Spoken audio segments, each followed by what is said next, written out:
this video, I will show you how to create safety issue survey. First, you need to click Add on Gulfi form and then load form template. You can search safety issue survey. After you found it, just click load selected template. You can check the dashboard, responses, question, also the settings. After you refresh the page, click Gulfi form and get link. You can click continue and then choose your account. After that, you can click advance and then go to Gulfi form. And then just click allow. After you get the link like this, just copy it and paste it into your search engine.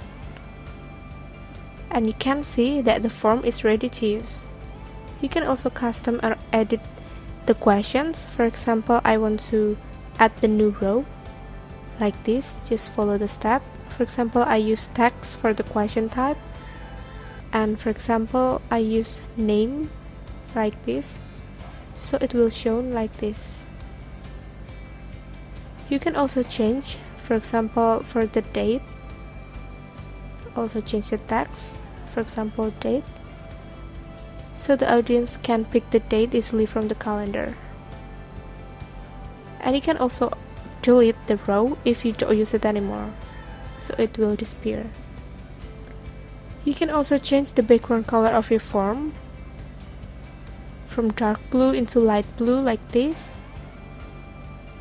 Also, you can change the style of the title. For example, I delete the mark behavior, so the title will stuck like this. Thank you.